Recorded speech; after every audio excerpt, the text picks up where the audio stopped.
নমস্কার প্রিয় দর্শক বন্ধুরা, রিতাস কিচেনে অনেক অনেক স্বাগত জানিয়ে আজকের রেসিপি শুরু করছি। আজকে আমি কচু শাকের একটি রেসিপি নিয়ে চলে এসেছি।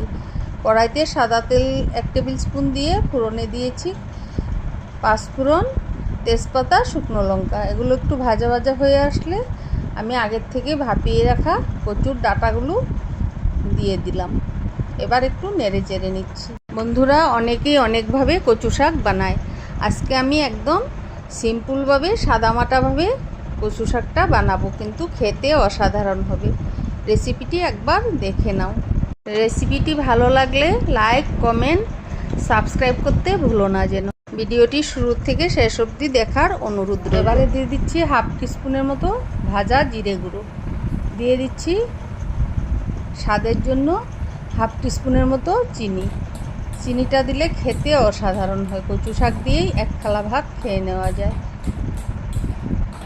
এবার ভালোভাবে নাড়িয়ে চাড়িয়ে কচু শাকটা একদম টানিয়ে শুকনো করে নেব। এভাবে একবার বানিয়ে আপনারা বাড়িতে খেয়ে দেখবেন, অসাধারণ হয় খেতে, কিচ্ছু দিতে লাগে না। অনেকভাবে বানানো যায়, কিন্তু আমি আজকে একদম সিম্পলভাবেই বানাচ্ছি।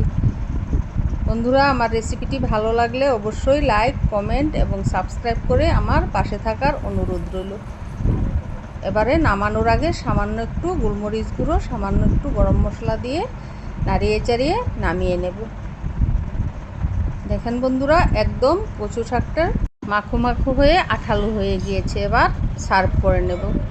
বন্ধুরা, আজকের মেনুতে রয়েছে কারকলের বড়া, আলু ভাজি, কচুর বড়া, কচু শাক, চানার ডাল, লেবু।